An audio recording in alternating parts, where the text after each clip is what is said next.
안녕하십니까. 오늘의 주제가 육의 소유와 영혼의 존재. 좀 어렵죠? 어, 약간 철학적인 그런 주제이기도 하고, 이걸 좀 더 쉽게 이해하시려면, 다르게 표현하면 육적인 삶과 영적인 삶, 그리고 소유냐 존재냐, 뭐 이런 얘기들로 연결이 됩니다. 그래서 중요한 것은 이제 여기서 나는 현재 어떤 삶을 살고 있는가, 어떤 중심으로 살고 있는가죠. 그래서 내 삶의 방향성이 증명해 준다. 우리는 인식을 사실 못해요. 그냥 살고 있지만 결국은 내가 어떤 삶을 사느냐가 말해주는 것이죠. 물론 대부분의 사람들은 이 두 가지를 다 추구합니다. 육의 소유 또 영혼의 부분을. 중요한 것은 이 두 가지 중에 더 비중을 많이 두고 사는가를 묻는 것이죠. 그것이 그 사람의 삶의 방향성을 결정하게 되죠. 그래서 우리는 이 말씀을 보면서 우리 자신에게 비교를 해봐야 됩니다. 비춰봐야 됩니다. 나는 물질에 소유하는 삶에 중점을 두고 있는가? 아니면 영혼에 존재하는 삶을 원하고 있는가의 질문을 자기 자신에게 생각하고 비교해 봐야 되는데, 그것은 다른 말로 표현하면 내가 육적인 삶을 살고 있는가, 영적인 삶을 살고 있는가라고 말할 수 있습니다. 그래서 이것을 다르게 표현한 게 소유 중심의 삶과 존재 중심의 삶. 소유 중심이 쉬운데 존재 중심이 좀 어렵죠. 영혼 중심이라고 말할 수 있습니다. 누구나 사람은 누구나 다 이 소유를 필요로 하고 있고 추구하고 있죠. 근데 이 소유는 물질 만능주의를 추구하는 육적인 삶이다. 제가 일본에 갔을 때, 그러니까 오래됐죠 벌써. 거의 뭐 한 30년 된 것 같은데, 출장을 갔을 때 그 모임의 형제님을 만나서 교제를 하는데, 일본은 전도하기가 어렵다고 그래요. 왜 그렇습니까? 그랬더니 너무 사회가 물질 만능주의로 흘러가기 때문에 그렇다라는 얘기를 들은 기억이 납니다. 근데 이건 그들만의 얘기가 아니죠. 그리고 영혼의 존재는, 이 존재라고 하는 것은 인간의 마음과 영혼에 집중하는 삶을 살고 있는 거예요. 이게 주로 성도들이 추구하는 삶이죠. 근데 어쨌든 오늘날 우리가 이 세상의 가치관은 물질 만능주의가 지배하는 세상입니다. 다 돈과 연결이 되어 있어요. 뭐 명예든 권세든 다 돈과 연결이 되어 있습니다. 이것이 대부분 사람들의 가치관이 되어 있다는 것이죠. 그래서 사람들은 이 물질을 소유하기 위해서 매진합니다. 그리고 끌려가기도 하고, 그래서 그들의 머릿속에는 내가 이 물질을 취득하면 행복해질 거라는 생각으로 불철주야 삽니다. 마치 무지개를 쫓는 삶을 살고 있어요. 그게 소유 중심의 삶이죠. 이 존재 중심의 삶은 다르게 표현하면 정신세계죠. 자기 영혼의 마음과 평안을 추구하는 삶, 그 영혼에 집중하는 삶이라고 말할 수 있습니다. 그래서 사람들은 더 많이 소유하기 위해서 매진하죠. 잠도 줄여가면서 매진합니다. 우리는 질문해 봐야 돼요. 내 삶의 가치관이 물질 만능주의인지. 물론 어느 사람이나 이렇게 생각하면서 사는 사람은 없어요. 나는 더 많이 소유하기 위해서 노력한다라고 생각하는 사람은 별로 없습니다. 또 나는 물질 만능주의로 살고 있다고 생각하는 사람은 별로 없어요. 그러나 좀 더 높은 곳에서 객관적으로 바라보면 알 수가 있어요. 보통 이제 가장의 경우에는 아침 일찍 나가잖아요. 아침 일찍 출근해서 저녁에 돌아오는 반복적인 삶을 삽니다. 저 역시 그런 삶을 오래 살았고, 그러다가 저도 종교 생활을 하고 있을 때 그런 질문이 들었어요. 나는 지금 누구를 위해서 종을 울리고 있나? 나는 돈 버는 기계인가? 아침 일찍 갔다 와서 늦게 오고, 이런 회의적인 생각이 들 때가 있어요. 이런 근시적인 삶에서 좀 더 높은 원시적인 차원으로 바라본다면 인생이 다르게 보일 수 있습니다. 시편 103편에 인생은 그 날이 풀과 같으며 그 영화가 들의 꽃과 같도다. 그것은 바람이 지나가면 없어지나니. 정말 그 물질의 소유를 위해서, 행복을 위해서 열심히 살았습니다. 수고해서. 하지만 수많은 그런 인생의 결산을 보니까 그 날이, 살았던 인생의 날이 풀과 같다. 우리가 풀을 소중하게 여기진 않습니다. 그 영화가 들의 꽃과 같다. 들의 꽃이 피었어요. 그 꽃이 만약에 정원에 피었더라면 좀 더 예뻤을 거고 집안에 피었다면 더 예뻤겠죠. 하지만 우리 인생은 그런 꽃이 아니라 들에 사람들이 관심 갖지 않는 그냥 혼자 알아서 폈다 혼자 지는 그런 것이 우리 인생이라는 것이죠. 하나님이 보시기에. 그래서 생각이 바뀌어야 된다는 거죠. 내가 이런 삶을 사는 것은 바람직하지 않다는 생각이 바뀌어야 됩니다. 나의 목적은 행복입니다. 과연 이 행복은 어디서 오는가? 어떻게 얻는가? 성경은 말합니다. 이것은 육신의 정욕에서 얻지 못한다고. 이는 세상에 있는 모든 것이 육신의 정욕과 안목의 정욕과 이성의 자랑이니 다 아버지께로부터 온 것이 아니요 세상으로부터 온 것이라 그랬습니다. 우리가 물질 소유 중심적으로 바쁘게 산다고 해서 행복이 찾아올 줄 알았지만 그렇지 않다는 것은 시간이 좀 지나면 알게 돼요. 하나님을 믿든 안 믿든 다 알게 됩니다. 즉 우리의 인생의 행복은 물질의 소유에서 오는 것이 아니라는 것이죠. 행복은 물질의 영역이 아닌 영혼의 존재 영역에서 나옵니다. 그래서 우리 마음에서, 행복은 우리 마음에서 판가름이 지어지죠. 육신에서 나오는 것은 정욕이라고 표현했어요. 말씀에. 눈으로 보는 것에서 얻고자 하는 정욕이 있고 자기를 자랑하고자 하는 정욕이 있고 이 모든 것이 육신의 영역이고 영적인 영역이 아니라는 것입니다. 그러니까 육적인 노력으로 행복은 찾을 수 없다라는 결론이 나옵니다. 그렇게 그 육신이 갈망하던 물질을 내가 소유했다면 과연 어떨까? 요한복음 4장 13절에 이 물을 마시는 자마다 다시 목마르려니와 내가 주는 물은 그 속에서 영생하도록 솟아나는 샘물이 되리라 그랬습니다. 여기서 말하는 이 물은 육신이 갈망하던 물질입니다. 이 세상의 가치관이. 그것을 먹어요. 근데 계속 목마름이 해결되지 않는다는 얘기죠. 그럼 물질의 소유에 집착하는 것은 어떤 삶일까? 이것은 아까 얘기를 드렸는지 모르겠는데 비중의 문제라는 것이죠. 둘 다 필요합니다. 우리는. 하지만 어디에 더 비중을 두느냐, 어느 쪽에 중심을 두고 사느냐의 문제입니다. 물질의 소유에 비중이 많이 가는 삶을 사는 사람의 특징은 뭐냐면 만족을 못 느껴요. 돈을 벌어요. 9억 벌면 10억 벌고 싶고 90억 벌면 100억 벌고 싶고 만족이 없습니다. 그런 속담이 있잖아요. 99억을 가진 자가 정말 그 100억을 채우고 싶어서 1억 가진 사람을 사기쳐서 뺏으려고 한다는 그런 얘기가 있어요. 이 세상의 물질주의를 추구하는 사람들은 반드시 나타나는 게 있는데 반복되는 목마름이라는 것이죠. 유효기간이 오래가지 못해요. 내가 이 차를 사면, 이 집을 사면, 돈을 많이 벌면 잠깐은 좀 좋아하죠. 그러나 조금 있으면 목마릅니다. 해결이 안 돼요. 결론은 뭐냐면 육적인 삶이기 때문에 인생의 해결책은 육에서 오는 게 아니라 영적인 삶에서 얻기 때문입니다. 이 세상이 주는 물, 육신이 갈망하는 이 물을 마시는 자는 다시 목말라 한다는 것이죠. 그래서 그런 소유욕에 치중하는 인생에서 하나님은 영생하도록 있는 양식을 찾으라고 말씀하십니다. 요한복음 6장 27절에 썩을 양식을 위하여 일하지 말고 영생하도록 있는 양식을 위하여 하라 그랬습니다.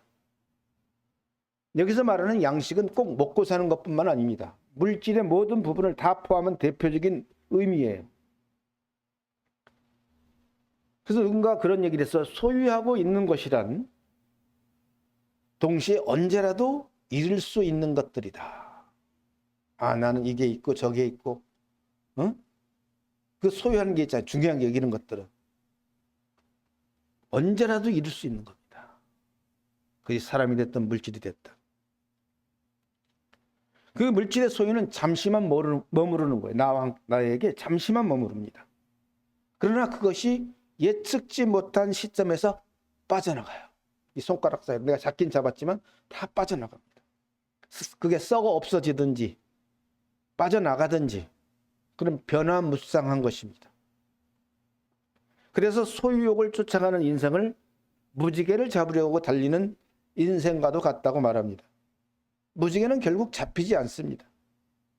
우린 그 잡으려고 애쓰는 동안 인생은 소모됩니다. 나는 늙어집니다. 그리고 정말 중요한 걸 놓치게 돼요.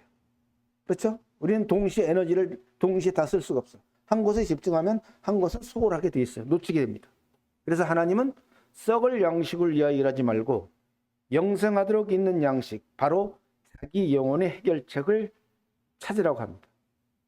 그것으로 인해서 자기 영혼에게 평안과 행복을 주기 때문에.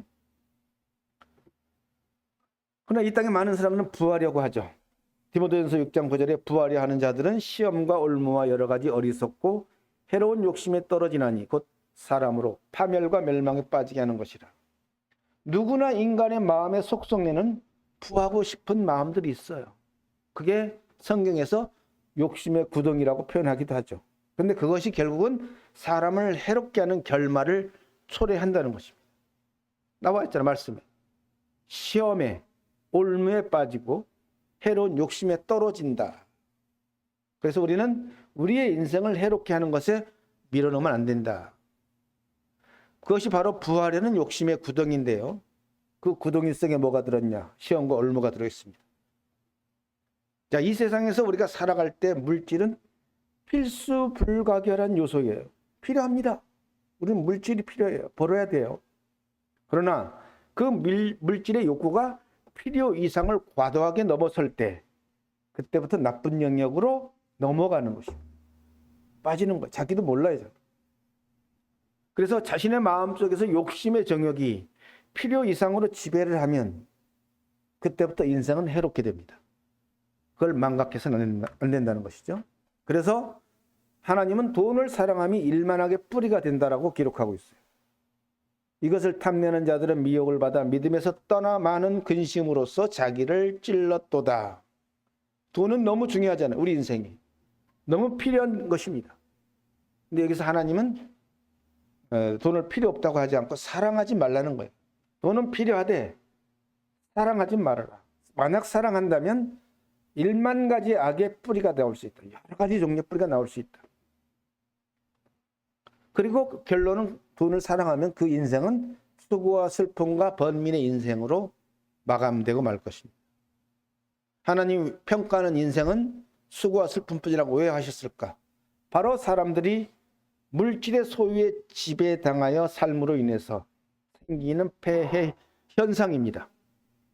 그래서 하나님은 돈을 사랑하면 일만하게 뿌리가 된다고 말씀하셨습니다.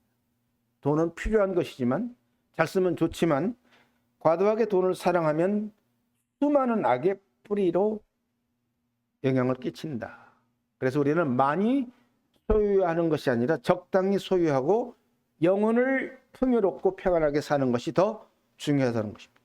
문제는 이 조절이 잘 안 된다는 것이죠. 그래서 사람의 욕심은 한계가 없다. 만족은 한계가 없다. 에레미야 2장에 뭐라고 되어 있냐면 내 백성이 두 가지 악을 행하였나니 곧 그들이 생수에 근원되는 나를 버린 것과 스스로 웅덩이를 판 것인데 그것은 그 물을 가두지 못할 터진 웅덩이들이다. 왜 사람은 만족이 없느냐? 터져 있어요. 터진 밑 빠진 독이기 때문에 그렇습니다. 우리 욕심의 웅덩이는 밑 빠진 독이에요. 부어도 내려갈 때만 조금 좋아요. 그래서 사람의 마음에 만족이 없습니다. 아무리 많이 가져도. 근데 그거는 어느 정도 다 알아요. 하나님을 안 믿는 사람도 물질로 만족이 없다는 걸 알아요. 그래도 그걸 쫓아갑니다. 그럼 그 정체의 원인이 무엇인가? 를 생각해야 되고 사람들의 맹점은 바로 자신이 유혹의 욕심을 따라가고 있다는 걸 모르고 있다는 겁니다. 몰라요. 왜냐하면 이게 인간의 본성이기 때문에. 습관을 따라가고 있기 때문에. 근데 성경의 하나님은 사람의 탐욕을 죄라고 말씀하십니다. 죄는 타락하고 부패한 길로 가게 합니다. 그리고 또 하나님과 멀어지게 만들어요. 사람이 이 욕심을 쫓다 보면 하나님을 가까이 갈 수가 없어요. 멀어지게 돼 있습니다. 이게 바로 욕심의 정체성인데요. 그럼 사람의 인생은 무엇인가? 시편 144편에 여호와의 사람이 무엇이기에 주께서 그를 알아주시며 인생이 무엇이기에 그를 생각하시나이까? 사람은 헛것 같고 그의 날은 지나가는 그림자 같으니이다. 이렇게 이미 하나님 평가했어요. 사람의 인생은 헛것. 뭐예요? 신기루처럼 정말인 일로 봤지만 그게 아무것도 없어요. 존재하지 않아요. 헛것이다. 그리고 그림자, 실체가 아니잖아요. 그림자 같은 인생이에요. 이건 어떤 그 낭만적인 말이 아닙니다. 하나님이 볼 때 우리 인생의 실체가 그렇다는 거예요. 우리 인생 금방 지나가죠. 그렇잖아요. 나이가 금방 먹었고 벌써 해가 바뀌더니 오늘 25일이 됐잖아요. 그래서 우리 인생의 삶의 문제는 얼마나 많이 가지느냐가 아니라 얼마나 깊이 영혼의 존재와 영혼의 해결책을 찾느냐가 중요한 것이죠. 그러나 물질 만능주의를 추구하는 인생은 그야말로 헛것 인생으로 끝납니다. 지나가는 그림자 같은 인생으로 사라지고 말아요. 그래서 전도서 3장에 그런 말씀을 하고 있어요. 인생이 당하는 일을 짐승도 당하느니 그들이 당하는 일이 일반이라. 다 동일한 호흡이 있어서 짐승이 죽음같이 사람도 죽으니 사람이 짐승보다 뛰어남이 없으면 모든 것이 헛됨이로다. 그랬어요. 우리가 만약 육적인 욕구대로 살다 간다면 짐승과 다를 바가 없다는 것이죠. 뭐가 달라요? 그러나 성경은 차이점을 얘기하고 있죠. 짐승에 없는 영이 있다는 것, 영혼이 있다는 것입니다.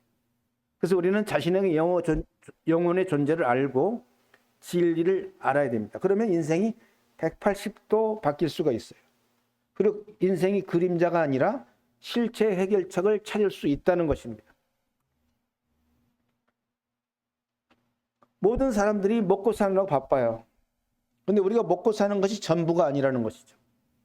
전부가 아니죠. 영혼의 진리 해결책이 있습니다. 공중의 새를 보라.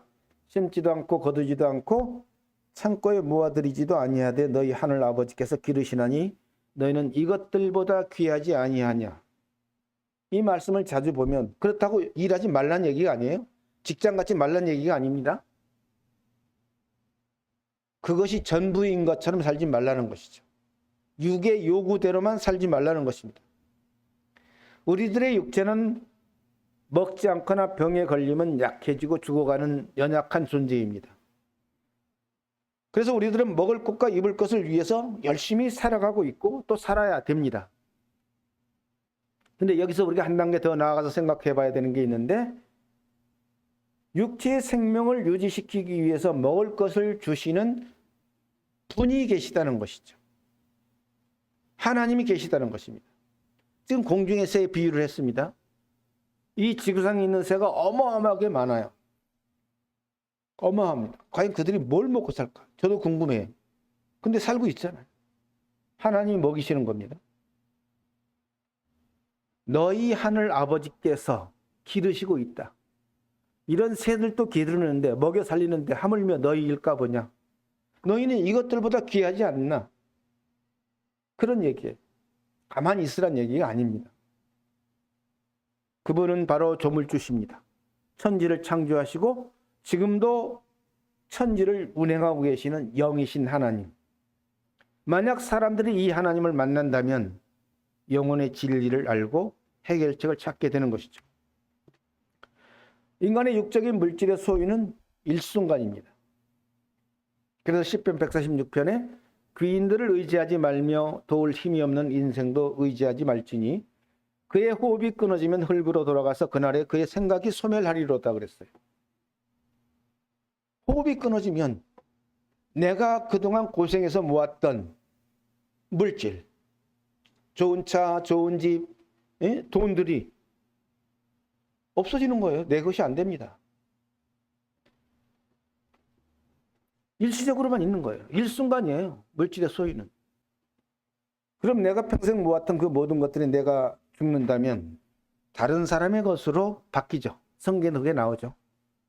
등기가 바뀝니다. 인간은 적신으로 왔다 적신으로 가는 것이에요.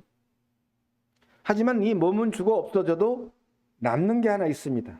그게 뭐냐면 영혼이죠. 영혼이 남습니다. 인생들의 혼은 위로 올라가고 짐승의 혼은 땅으로 내려가는 줄을 누가 알랴. 성경에 기록하고 있죠. 죽음이 끝이 아니라 영혼이 하늘로 올라간다는 것입니다. 그럼 그 영적인 세계는 지속된다는 것이죠. 우리 피조물인 육체의 연약한 종말을 보여주죠. 이 말씀은. 도울 힘이 없는 인생도 의지하지 말지니 호흡이 끊어지면 흙으로 돌아가서 그러나 지속되는 영혼이 어디로 가는지 어떻게 존재하는지를 알면 인생은 달라진다는 것입니다. 자, 인간들이 추구하는 탐욕은 결코 만족하지 못한다. 소유의 정도가 지나치면 그 소유가 주인이 되어서 노예로 만든다, 그 사람을. 그리고 탐욕은 아무리 노력해도 만족에 이르지 못하고 수렁에 빠진다. 이게 결과적인 사실입니다. 인간의 탐욕은 모든 사람 안에 들어있는 인간의 본성이에요. 저 사람만 있는 게 아닙니다. 나에게도 있어요. 다만 얼마만큼 그걸 실현하느냐 차이만 있을 뿐입니다. 그런데 여기서 중요한 것은 사람 안에 들어있는 이 탐욕이 그 사람을 망칠 수 있는 위험한 요소라는 것이죠.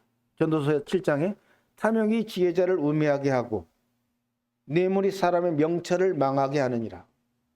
얼마나 매스컴이 많이 나옵니까? 뇌물을 받아가지고 입건되는 사람들, 감옥에 가는 사람들. 그들은 그 결과를 몰랐을까요? 이런 거 다 알아요. 근데 자기는 안 잡힐 줄 알았죠. 사람을 우매하게 합니다.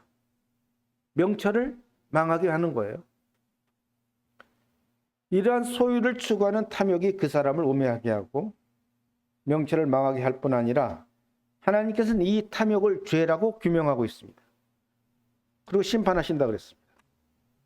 그래서 우리가 살아야 될 이 삶, 인생에서 가장 중요한 것은 지금 이 순간의 삶에서 평안을 찾으라는 것이죠. 미성숙한 사람은 상대가 필요해서 사랑하는 사람이라고 합니다. 성숙한 사람은 자신이 사랑하기에 상대가 필요하다고 생각한다. 비슷하지만 엄청나게 다르죠. 이 세상도 그 정욕도 지나가되 오직 하나님의 뜻을 행하는 자는 영원히 거하느니라. 인생은 지금이 중요합니다. 지금 이 순간. 물질을 소유하면 행복해질 거라는 희망 고문은 무지개에 불과하죠. 내가 지금 평안해지고 행복해질 수 있는 삶, 영혼의 해결책이 필요한 것이죠. 사람의 영혼이 평안해지고 행복을 만드는 요소가 바로 어디서? 하늘에서, 하나님으로부터 나옵니다. 대부분의 육적인 삶들은 미성숙한 사랑을 하고 있어요. 그 해답 역시 진리에서 찾아야 됩니다. 수고와 슬픔뿐인 인생에 대한 해답은 있습니다. 바로 하나님의 진리의 말씀 안에서 죄사함을 받고 사랑의 하나님을 만나는 일이죠. 그러면 그러한 사람은 삶의 모든 순간이 평안해지고 행복해질 수 있어요. 그래서 예전에 제가 읽었던 보았던 책에서 아프리카의 한 그리스도인 여성이 있었어요. 근데 남편이 돌아가셨어요. 참 우울한 그런 인생을 살면서 그는 하나님께 이렇게 기도를 했습니다. 하나님, 저는 오늘 하루만 평안하고 행복하게 살기를 원합니다. 저 내일은 모르겠습니다. 그렇게 하루가 지나가요. 감사합니다. 또 하루가 지었어. 저 하나님 오늘 하루만, 바로 이 순간의 삶에서 우리는 평안과 행복을 찾는 것이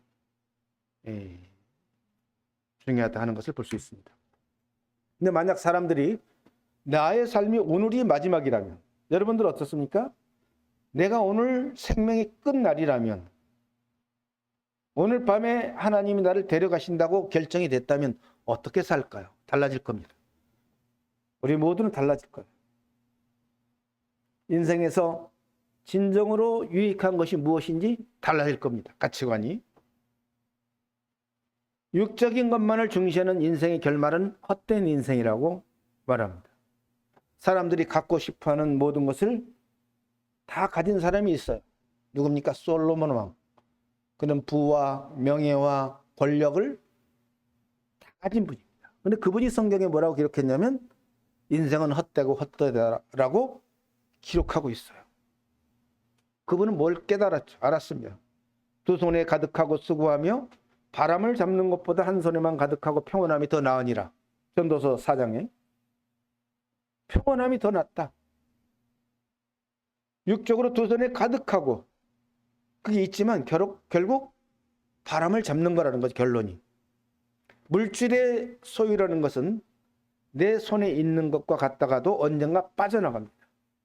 어떻게? 바람처럼 날아갑니다. 이 바람 같은 물질의 소유를 위해서 수고와 슬픔뿐이 인생이 되는 것이죠. 그 후에 내가 생각해 본즉 내 손으로 한 모든 일과 내가 수고한 모든 것이 다 헛되어 바람을 잡는 것이며 해 아래서 무익한 것이로다. 이런 결말에 이르게 된다고 전도서 2장에 말씀하고 있습니다. 얼마나 허망합니까? 그런데 이것을 알 시점이 되면 이미 세상을 떠나는 마지막 날일 수 있어요. 이것을 깨달은 날이. 그때는 하나님을 만나기 너무 늦습니다. 그런 날이 나의 마지막 날이 오기 전에 우리는 하나님을 만나서 해결책을 찾아야 됩니다. 주께서 사람을 티끌로 돌아가게 하시고 말씀하시기를 너희 인생들은 돌아가라 하셨사오니. 자, 하나님의 이 말씀 때문에 우리는 돌아가야 됩니다. 우리들은 이 땅을 떠나서 돌아가야 돼요. 어디로? 내 영혼이 나왔던 곳으로 돌아가야 됩니다. 사람들은 하나님을 믿지 않으면, 이 말씀을 믿지 않으면 몰라요. 과연 우리는 어디로 가야 되는가? 무엇을 가지고 갈 것인가? 모든 각 사람의 생명은 하나님께로부터 나왔고 그래서 생명의 주인인 하나님께로 돌아갑니다. 이것은 그 누구도 피할 수 없는 자연의 법칙이 되었죠. 그런데 과연 우리들은 어디로 가는 것을 생각해야 되고 갈 때 무엇을 가지고 갈 수 있는가를 생각해야 됩니다. 이미 갈 것은 정해져 있어요. 너희 인생들은 돌아가라. 이게 조물주 하나님의 명령입니다. 사람이 최종 돌아갈 때 아무것도 가지고 갈 수 없고 누구와도 함께 갈 수 없어요. 혼자 가야 됩니다. 혼자 가야 되고 빈손으로 가야 됩니다. 이런 절망적인 상황에도 해결책은 있습니다. 우리 하나님께. 영원한 생명의 해결책이 있다는 것이죠. 사람이 짐승과 다른 점이 뭐냐? 내가 내 마음속으로 이르기를 인생들의 일에 대하여 하나님이 그들을 시험하리니 그들이 자기의 짐승과 다름이 없는 줄을 깨닫게 하려 하심이라. 만약 우리가요 육적인 본능으로 산다면 짐승과 다를 바가 없다는 것이죠. 자, 사람은 짐승과 비교하면 어때요? 기분 나쁘죠? 왜냐하면 사람은 짐승과 비교할 수 없는 독특한 면들이 있습니다. 그게 바로 영혼의 존재입니다. 이 영혼을 다르게 표현하면 마음이고 정신세계입니다. 짐승에게 없는 게 뭡니까? 도덕적인 감각이 없죠. 그러나 육적인 측면에서 사람과 짐승의 육적 구조는 비슷하죠. 호흡해야 살고 그들에게도 피가 있고 우리도 피가 있고 피부가 있고 먹어야 살고 소화기관이 있고 먹고 자는 본능이 유사합니다. 짐승과 사람 비슷해요. 그렇지만 사람은 누구나 자신을 짐승과 비교하는 것을 싫어합니다.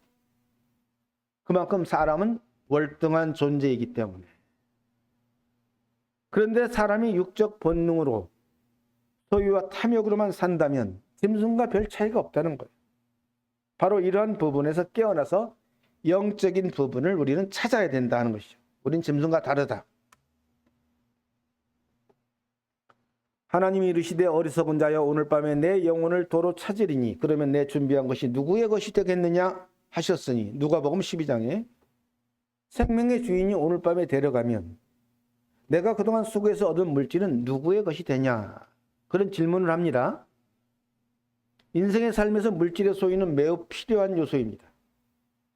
그러나 그 물질이 인생을 끌고 가는 중요한 핵심은 아니라는 것이죠. 사실 사람의 구성에서 핵심은 육이 아니라 영입니다. 이 육신의 영이 떠나면 어때요? 이 육신은 아픔도 못 느끼죠. 불에 들어가도 감각이 없어집니다. 영이 떠난다면. 사람의 육신은 영혼이 사용하는 그릇이에요. 그릇. 영혼이 들어가 있는 그릇이 육체입니다. 그래서 영의 사람이 몸에 죽으면 떠나서 위로 올라간다라고 성경에 기록해요. 영이 죽으면, 사람이 죽으면 영이 올라간다. 원래 나왔던 하나님께 돌아간다라고 성경에 기록하고 있어요. 그래서 생명의 주인이 오늘 밤에 데려가면 내가 그동안 불철주야 속에서 얻었던 모든 소유는, 물질은 내 것이 안 되고 다른 사람 것이 된다는 것이죠. 그걸 안 믿었던 사람은 어리석은 자가 됩니다. 하나님이 이르시되 어리석은 자여, 오늘 밤에 너의 영혼을 찾아가겠다. 그럼 지금까지 너가 욕심 부리면서 살았던 너의 모든 소유가 누구의 것이 되겠니? 라고 묻는 것입니다. 그래서 예수님이 이 땅에 오셨습니다. 각 사람의 영이 따라야 할 빛을 보여주셨고 참된 해결책을 제시했습니다. 그것이 곧 예수님을 따르는 신앙이죠.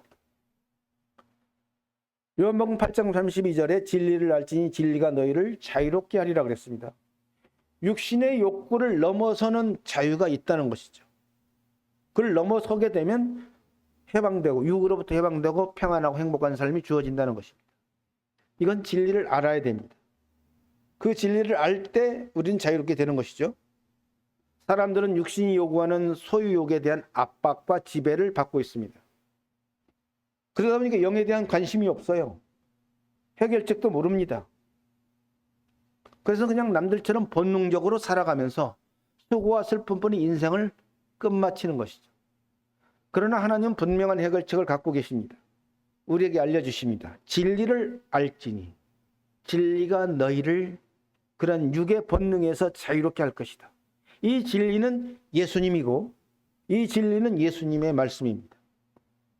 만약 이 사람이 이 진리를 알고 믿게 되면 진정한 자유를 얻고 평안하고 행복한 인생이 된다는 것이죠. 그래서 로마서 12장에서 너희는 이 세대를 본받지 말고 오직 마음을 새롭게 함으로 변화를 받아 하나님의 선하시고 기뻐하시고 온전하신 뜻이 무엇인지 분별하도록 하라. 이 세대가 뭐냐면 이 세상의 가치관, 물질 만능주의, 육적인 삶을 의미하고 있습니다. 그런 삶을 본받지 말아라. 거의 모든 사람들은 이 세상의 풍조를 따르고 이 세대를 본받으면서 살아가고 있습니다. 바로 죄로 인해서 타락한 세상의 가치관으로 죄 속에서 살아가고 있는 것입니다. 그런데 우리가 그러면 평안하고 행복한 삶을 얻으려면 어떻게 해야 되는가? 마음의 죄의 문제를 해결해야 되는 것이죠.